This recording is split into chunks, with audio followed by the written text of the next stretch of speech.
Hello, YouTube. Myron Golden here, and you are going to be blown away today by the guest that I have on our channel. As you know, from time to time, I like to interview brilliant entrepreneurs and entrepreneurial coaches on my channel, and today is no exception. So get your pen and paper ready. You're definitely going to want to take some notes. There's a giant. Yeah. Here we go. You see, I got where I am because someone reached out a hand. Help me to stand, be an independent man. Because I'm standing on the shoulders of a giant. The shoulders of a giant, y'all. I'm thankful. I had the privilege of meeting, I'm here with Israel Durant, by the way. Israel Durant, by the way. Welcome, Israel. Thank you. All right. And I met Israel a couple years ago at a conference we went to in Los Angeles, California. And that two friends of ours were putting on. They weren't, one of them was a friend of mine then. The other guy I didn't really know. Peng Joon and Joel Bauer. And we met at this event. Joel sold a mastermind, and I bought it and he bought it. And so we connected again at that mastermind. And I was blown away. I was blown away that this man is wise beyond his years. I'm fascinated when I think about the fact that he is truly half my age and knows twice as much as I knew at his age. And so I think you're going to be blown away. You're really going to get some help for your business. So if you want to scale your business, take it to the next level, implement systems, this is the guy. Israel, welcome. Thank you. Glad to have you here. So that was an honor. Well, absolutely, 100%, 100%. It's an honor to know you. So what exactly do you do to help entrepreneurs scale their business? Or even before we get into that, just tell everybody here, and you can just tell me, like a little bit about yourself. Like, who are you? Where are you from? What do you do? What's going on? That's a good question. So I live in Danbury, Connecticut currently. Okay. I currently have 4 children, right, married. And currently have 4 children, as in you're planning on having more. Yeah, the Lord willing, yeah. Okay, yeah, okay, yeah. okay. I love my family, love the church, love the community. And, for me, it's like, I always tell people their life, what they go through is preparing them for a future purpose, 100%. And for me, it starts back home. It starts with my father, it starts with my mother. My dad stepped into eternity at the age of 29, exactly how old I am today. Wow. And I was about 3 months when my dad passed. So growing up, I didn't have my dad in my life until I was about 5 years old. My mother raised me and my sister until we were 5. And I was always introverted growing up, and I was mad about my father not being there. But looking back on it, I thank God for it because it's made me who I am today. And many of my clients, many of the people I work with could be my father or mother, and that's really who developed me, and my mother and my stepfather. It really helped me to become the person I am today. So when people ask me what I do or what I'm about, I always like to talk about that because I believe that when you tell people and you're transparent about what you've gone through, that gives them clarity on who you are so they can better understand you. Makes for a better connection. Yeah. Because everybody's gone through something, and anybody who acts like they haven't is lying. Yes, exactly, exactly. Okay. Yeah. Okay, cool. And so you became an entrepreneur. Yep. When you were 15? I became an entrepreneur when I was around roughly about 20 years old. Okay. Right, and it all happened. I'm a big baseball guy, right? So being Dominican, everybody has the pressure of playing baseball. I love the DR, by the way. Yeah, and it's hot, right? It's hot, and there's great golf. Yeah, and that was my goal, but that was my idol. So God had to remove my idol so I can then reestablish my identity, right? And my idol was baseball. And when God removed that from my heart, it brought me to suicide, brought me to depression. So what position did you play in baseball? Shortstop. Okay. Yeah. Okay. Shortstop. And you say it brought you to the point where you wanted to commit suicide. Yes, sir. Because you weren't playing baseball. Because my identity was wrapped in baseball. Okay. Everybody saw me as the guy that was going to play baseball, right? And that was my identity. So when they rip your identity from you, you don't have a purpose to live, right? That's when I realized that my purpose wasn't just about baseball. I wasn't put on earth just for a sport or, to please others. I was put on earth to please God, right? To fulfill a purpose. And that's when I was reestablished with Christ, right? I understood that my identity was as a son of God, a child of God. And then through that, the Lord opened up the mountain of entrepreneurship, business, speaking and all of that. And then that's how things came to be. Okay, so you've Yeah. been doing that for 9 years. And so you've obviously built a successful business and helped other people build a successful business. Tell us a little bit about that.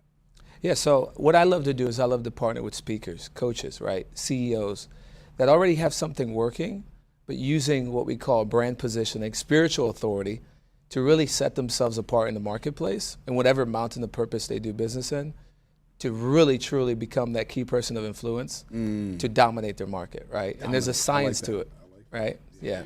There's a science to dominating the market. Yes, there is. Yeah. Okay, tell us about the science. Well, I always love to use the Bible because I use just like you, right? I'm just like you, right? Just a younger version, if you will. Version, yeah. But I like to use the Bible because I believe that the Bible should be the foundation of everything. And there's a great scripture that Jesus said. He was referring to Moses. He said, even so as Moses lifted up the snake in the wilderness, even so the Son of Man shall be lifted up, and all men shall see him, and they shall be healed.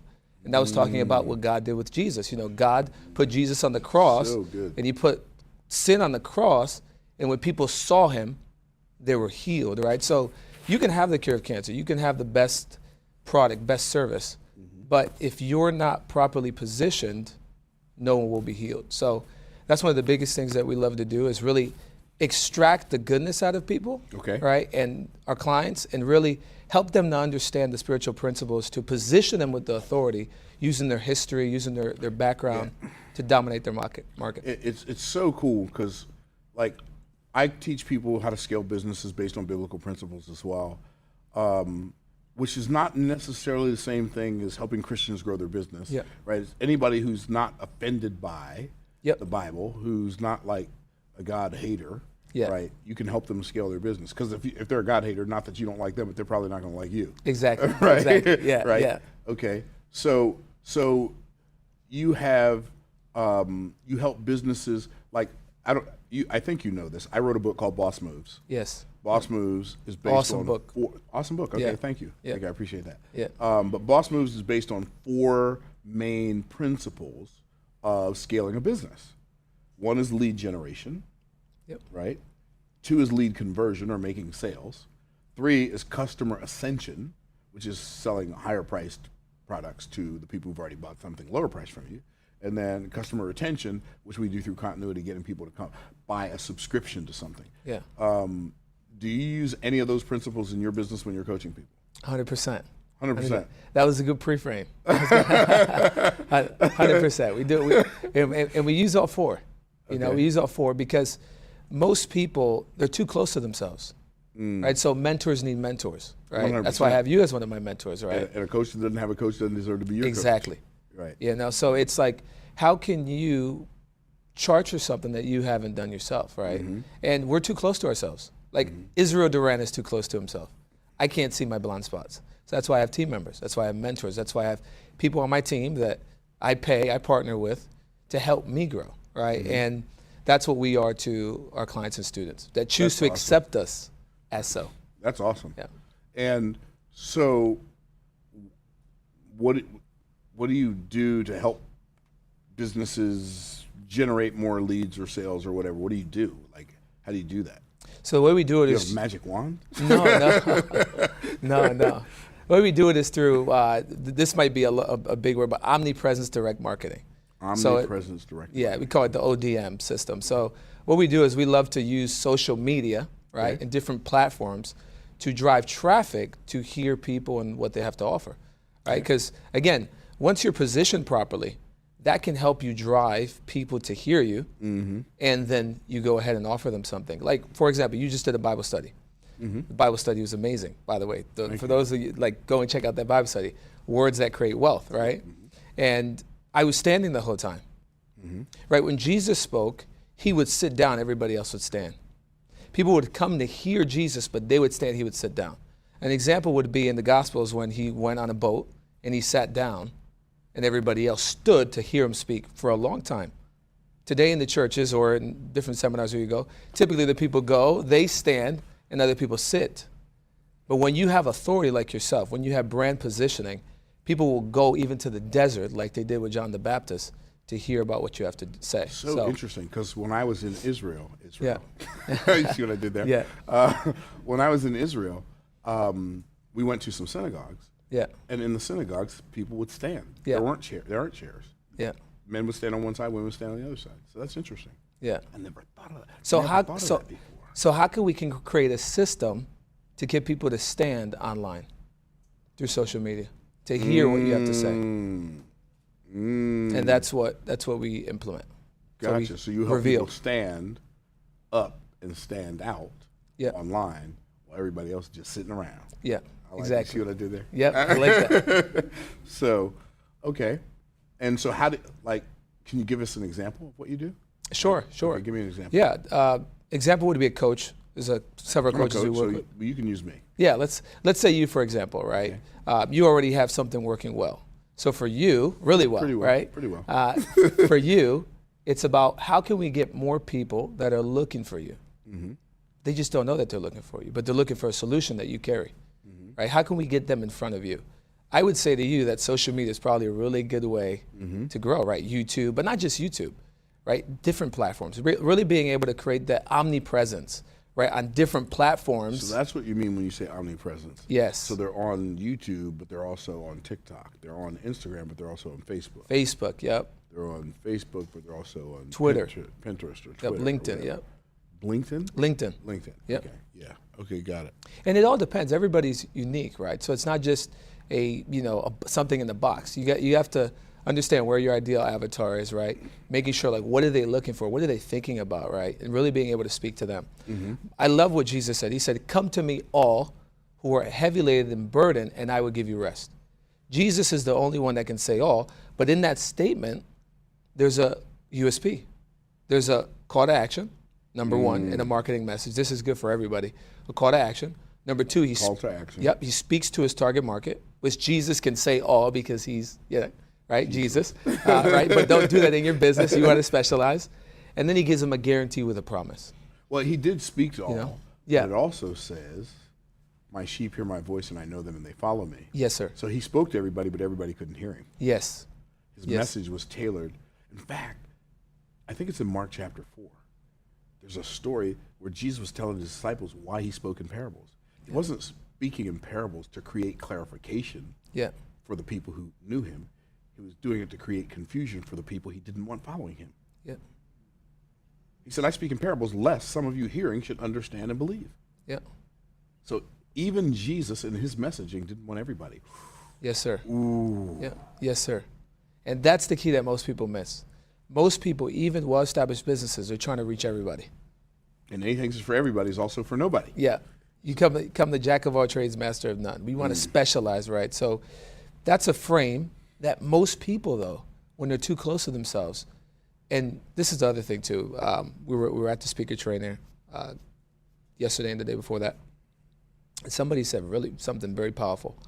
Marvin was speaking. He was talking about the father, like he was talking about his story and the lack of fathership. And many times what I found is that successful entrepreneurs, successful businessmen, they get to a point where they have to accept another mentor, another man or woman into their life, into their business to be able to get to the next level. And a lot of people miss that, especially when they're getting started. And a lot of people in poverty that have the victim mindset, what I call victim mindset, versus the visionary mindset, they have that mindset too. And that's what I have, right? Because my father not being in my life, as a young boy, have a stepfather who I love today, grew up, learned a lot through him, right? He's someone that I honor today, but growing up, there was times of abuse, more verbally, right? And I never accepted my dad until I was about 21 years old. I never accepted my stepfather as my dad until I was about 21 years old. I had a problem with authority. And many entrepreneurs, they take that mindset. They take that, their father not being there. Yeah, this is real though too, right? Because when Jesus, for example, Jesus, right, and people may have a different belief on Jesus. I'm a believer, right? I believe that he's the Son of God. The first thing that he did is he went to John the Baptist and he accepted him as a mentor. He said, "Suffer it to fulfill all righteousness' sake." And that's when he was baptized. He's God in the flesh, gets baptized, and then the heavens open. So many times people's businesses are stuck because they're doing things the wrong way. Heaven is saying, hey, you got to go learn from that guy. Kind of like they did with me, right? With you, right? And the moment that you take action is when typically things start to open. Wow, that's so good, bro. So good. So good. When he took action, yielded to a mentor. It's so fascinating how much of a shortcut having a mentor is. Yes. Somebody has spent 20, 30, 40 years of their life figuring something out. You can pay them a couple $1,000s Yeah. or a couple $100,000 or whatever the case may be, and you can save all that time. It's priceless. Why wouldn't you do that? Yeah. Yeah, I have coaches for everything. Yeah. I want to learn how to do something, I'm gonna hire a coach. Yeah. So good stuff, bro. Yeah, you know, it's I believe this is a message people need to hear. Because people are like 1 to 2 moves away. They're from their 6-figure breakthrough. Okay. Multi 6-figure, multi 7-figure breakthrough. Like they're right there. But the pride, They're on the cusp. the pride keeps them. I always tell So what do people, you mean when you say that? pride keeps you from your purpose. Okay. How's that manifest? Like what? For example, I mean, yeah, that part. For example. that part. Jesus with Peter. Jesus goes to Peter. He says, I need to wash your feet. Peter says, absolutely not. You're not washing my feet. And Jesus says this. He says, Peter, if you don't let me wash your feet, you have no part in me. That word part is connected to the word impartation. What Jesus was trying to say to Peter is, I need to become one with you, Peter. And then Peter understood the message. He said, wash my feet, my hands, and my head. Many people, they miss their purpose because they have pride in their life. And it's not until God washes our pride away from us that we can properly see to receive what we need to receive to be able to release into the world. You got to receive before you can release. Yeah. So good. I told y'all. I warned you. I warned you. Wow, that's amazing. So let's say I've got a business. I'm a coach. Yeah. Let's say I'm not Myron Golden. I'm somebody else. I'm a coach. And we're doing $35,000 a month in sales. Yeah. And we're spending $12,000 of that in expenses. What do you come and help me do? And where do you take me from there? Well, I'll give an example because that's a perfect example. There was a client coach that we worked with. We helped. We showed them our system. And we took them from 30 grand to 400 grand in just 5 days. So people talk about doing, numbers like monthly. I'm talking about an event, right? Systematizing an event where you sell one to many, right? But with authority. So systemizing an event where you sell one to many. Yes. So you're systemizing an event. So you got some kind of system that attracts people. Yes. Right? So it draws them to you. But when they come, it not only attracts them, it awes them. And they're like, oh my goodness, this is so amazing. Yes. And then you said with authority. With authority. What does that mean? Authority positioning. So for example, if you have 3 people in the marketplace, and Daniel Presley talks about this a lot, but I love the Bible because the Bible has everything. Like when you have, when Jesus took Peter, James, and John to the mountain, what happened? You mean the Transfiguration? Yeah. For those of you that know the story, really quickly, Jesus took Peter, James, and John. Those were 3 people that were in his inner circle, right? Yeah. And he took them up to the mountain.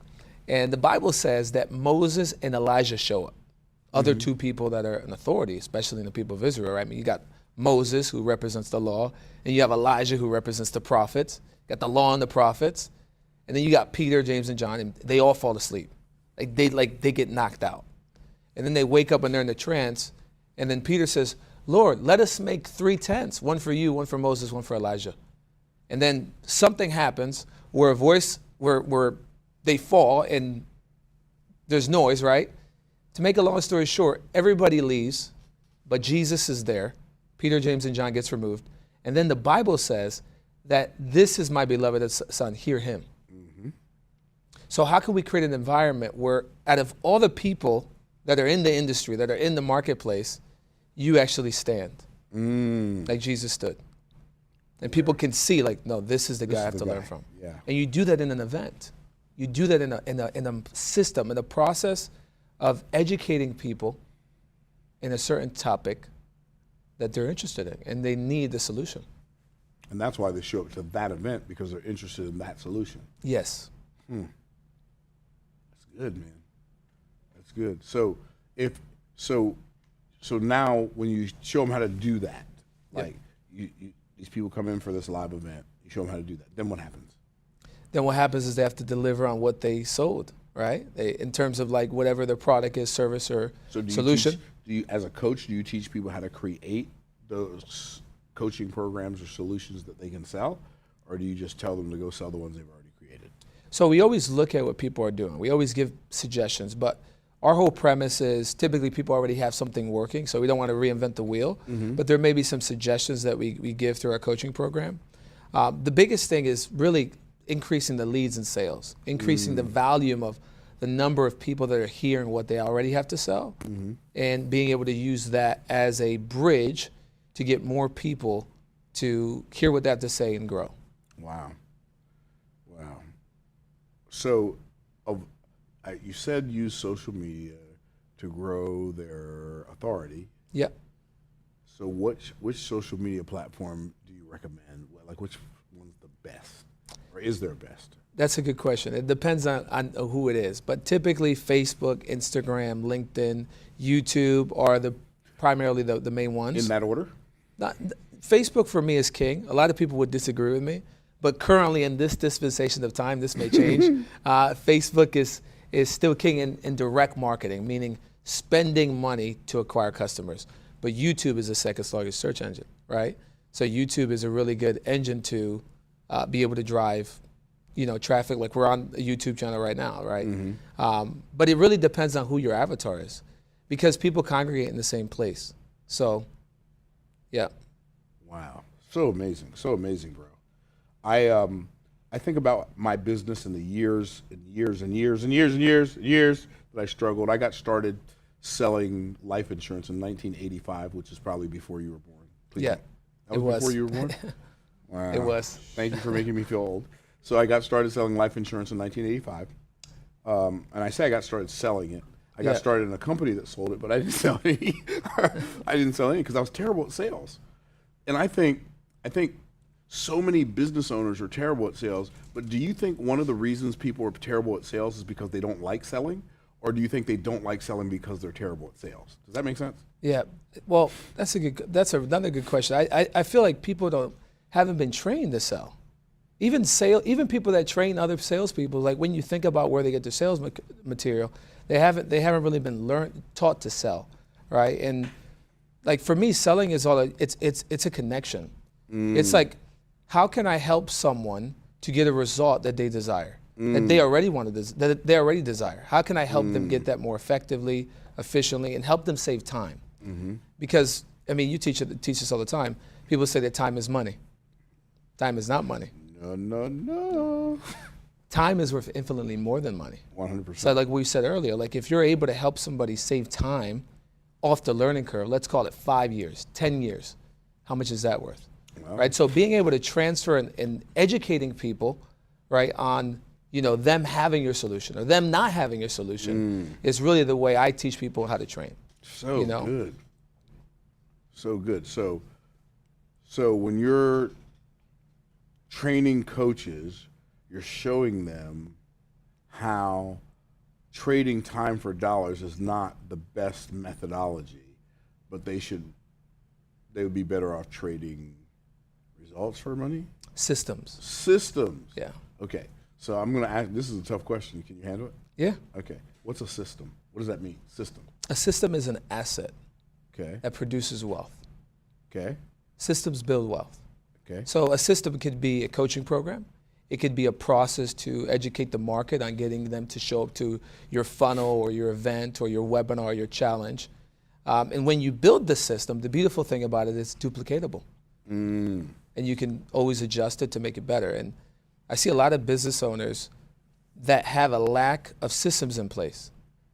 They like we said, like they have greatness, they have a solution, they have a product, but they don't have a system to acquire customers. And that's the biggest thing I think that 100%. that business owners, they stay stagnant. Like Netflix, for example. I heard you teach about this. They're falling. Anyway, go ahead. Go ahead. Well, what about Blockbuster? That might be a little bit too old too. Blockbuster, right? No, but Netflix, yeah, exactly. But Yeah. Netflix is falling into the same hole that Blockbuster fell into. Yep. It's fascinating. Do you find it fascinating that business owners don't really understand what business they're in? Like Smith Corona thought they were in the typewriter business, right? Okay, perfect example.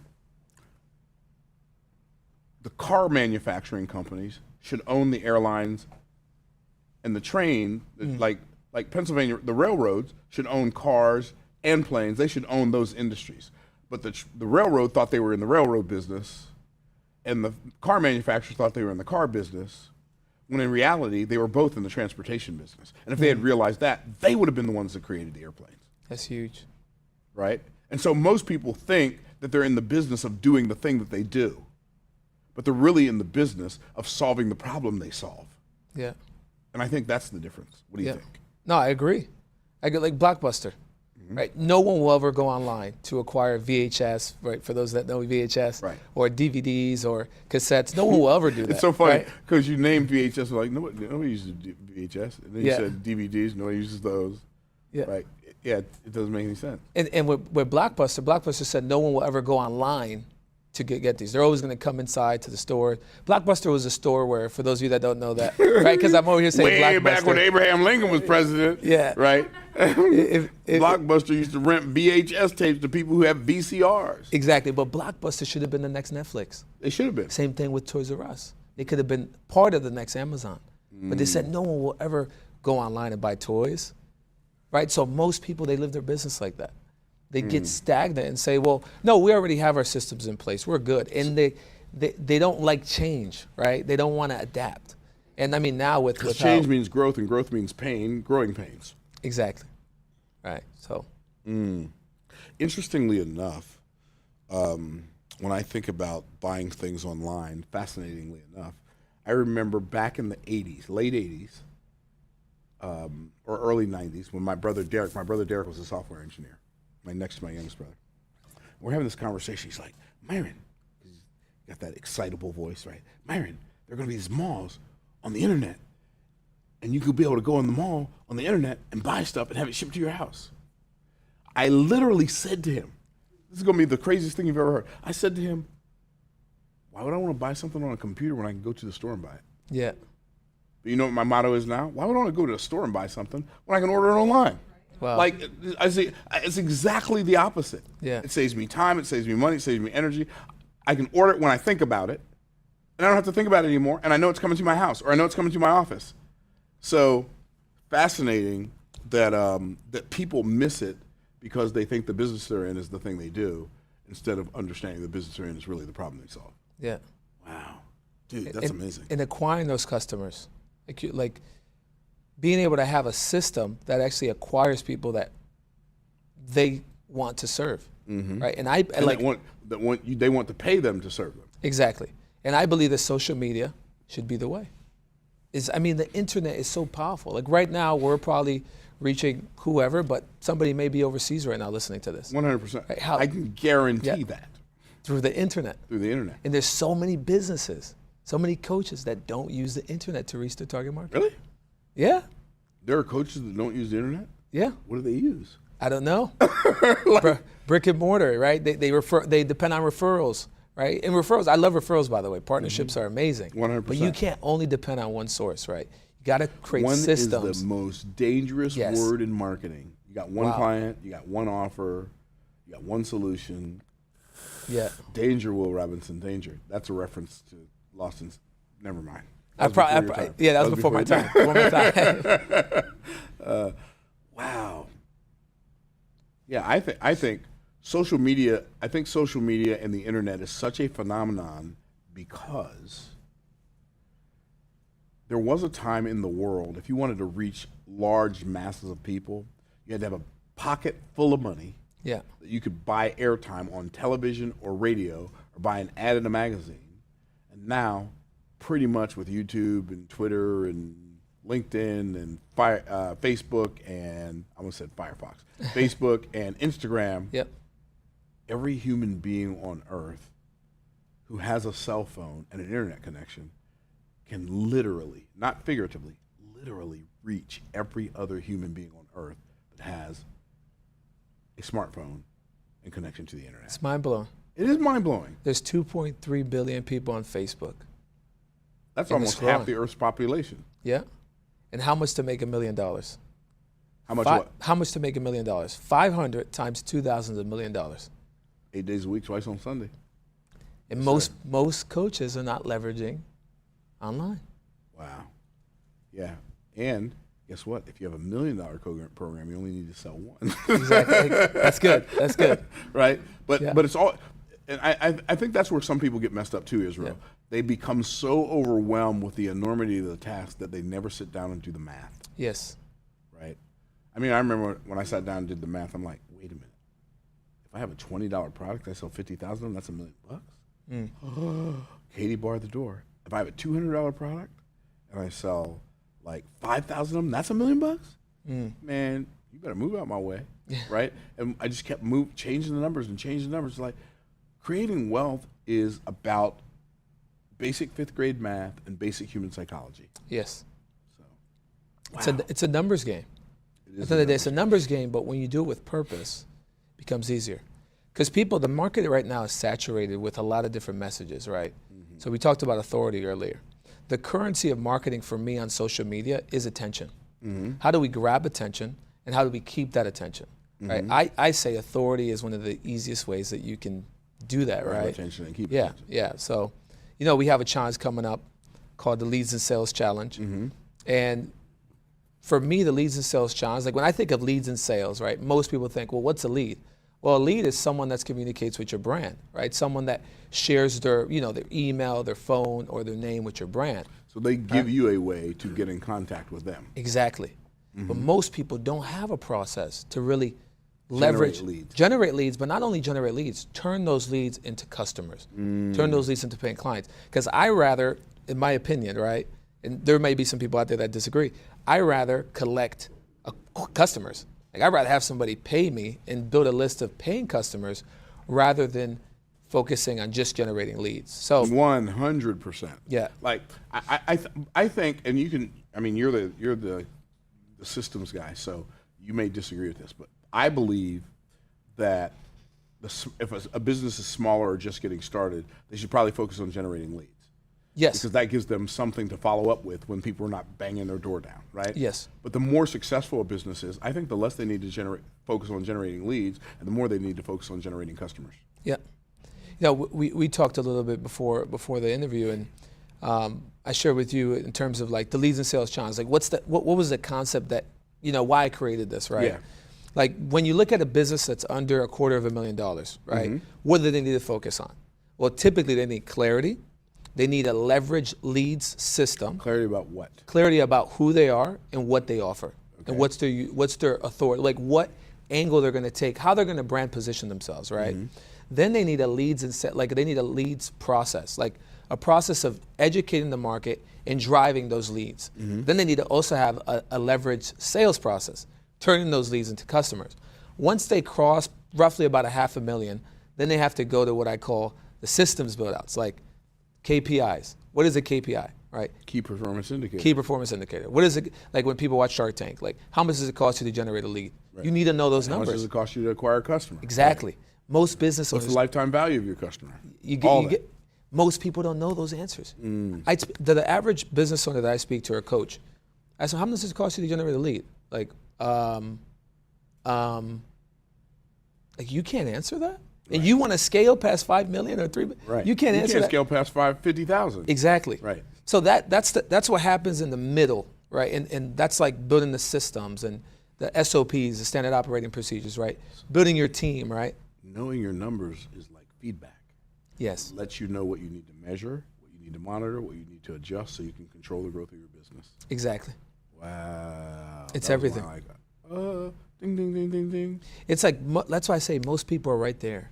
We just don't know what we don't know, right? So that middle part, when somebody crosses that $500,000 mark, right? What do they go back to? Leads and sales. They go back to growing it, right? And I get that from Genesis 1. Do tell. Genesis 1, 26 to 28, Okay. right? It says, and God blessed them, verse 28. So you have to be blessed. You have to have a seed, right? That's when your offer, right? Your brand positioning, right? That's the first step to any business growth. Doesn't matter if you're a business, a nonprofit, a ministry. This is the way God set it up. You have to be blessed. You have to have a blessing, right? And I don't want to go into what that means right now. The first thing after God said that to him, he said, and be fruitful.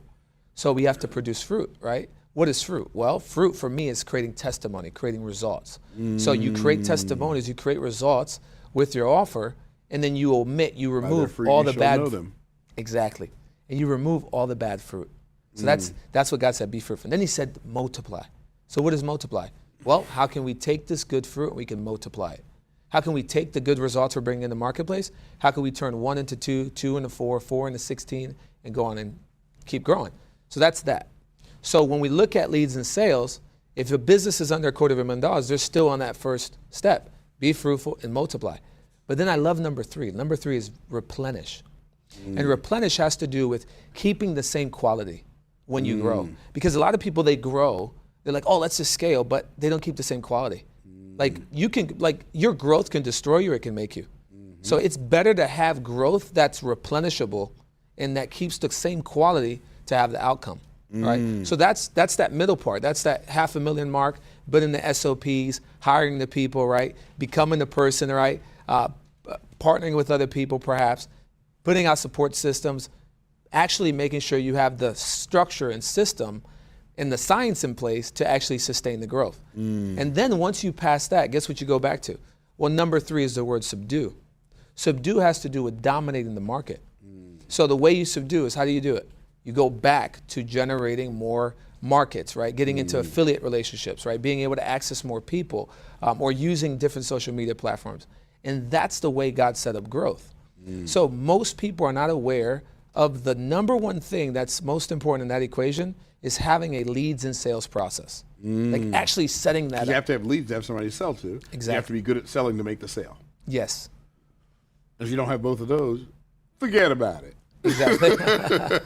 Wow. So good, bro. So good. So tell us more about this challenge. How can people register for it? How long is it? What do they have to do? Do they have to go to like Timbuktu or Paducah, Kentucky? Like, how does it work? No, we used to do a lot of live events before, but this challenge is actually online. Okay. It's a 5-day virtual event. We'll spend about 2 hours together with the VIPs, and people can go to leadsandsalschallenge.com to be able to register.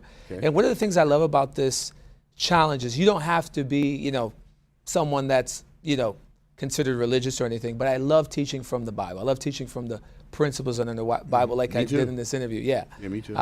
Because I think it can give people the unfair advantage. Oh, there's no doubt. So it's the ultimate life hack. Exactly.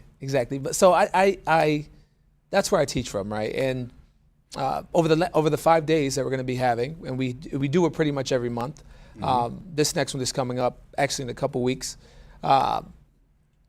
What we do is we literally work with people step by step, and it's an implementation event. It's not just an information event. Right. It's an event where people you gotta will walk get people away doing something and developing some new habits before it's over. Otherwise, they just attended another class and go back to their old ways. Yes, and we give them assets. Wow. So I got gifts for people. I got bonuses, right? And I'm a giver. I love to give. So I give them some of the systems we already built out, so we gifted to them in templates and things like that so they can really implement it. And we have had some clients that just literally on day 1, they monetized. Wow, right? That's awesome. Yeah. Monetized means they got paid, okay? Yes. Yeah. Yeah, that's so good, man. That's so good. So where do they go again one more time? Go to leadsandsalschallenge.com. Leadsandsalschallenge.com. LeadsandSalesChallenge.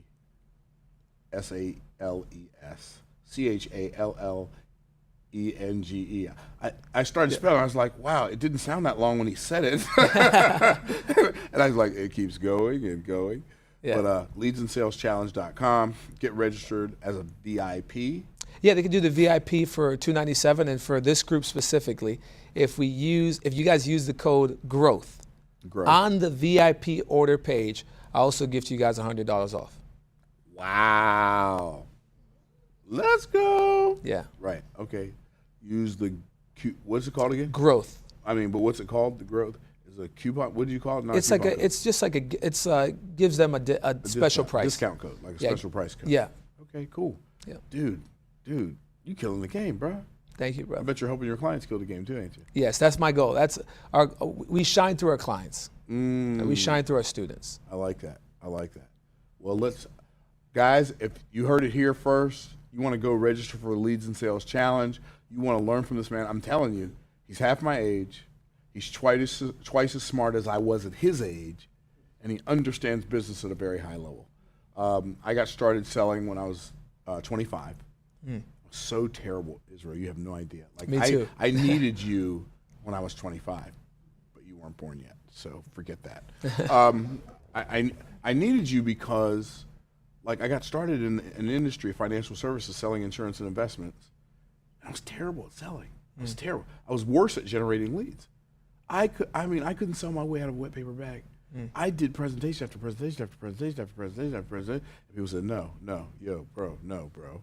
So, bro, what part of no you having a hard time with? Yo, no, right? It's a 2-letter word. You having a hard time with the N or you having a hard time with the O, right?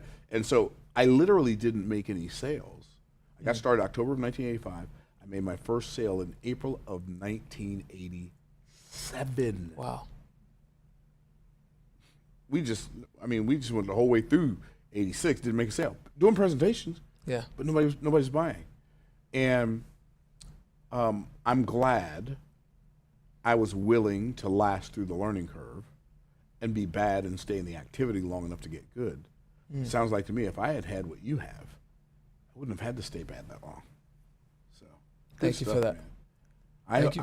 Guys, like, do yourself a favor, register for the Leads and Sales Challenge, and then join the challenge. Show up every day, play full out, and I believe you will be glad you did. Israel, thank you for a great interview. Thank you, sir. Always a pleasure to connect with you. Yes. Always a pleasure to talk to you. I'm going to keep it real with y'all. I have a lot of conversations with a lot of people. Rarely do I meet anybody who can, I shouldn't say who can, but who does say something that blows my mind. I've had so many conversations with you, and I thought, wow, how can he be that smart and that young? It don't make sense, but it works. So get ready you. for the challenge. Great stuff, bro. Thank you, brother. Great stuff. Fantastic. Y'all join the challenge. We'll see you on the next time. And in the meantime, in between time, remember to like, comment, subscribe, smash the notification bell, and all the other YouTube stuff that y'all know how to do that I don't know how to do. And we'll see you next time. Bye for now.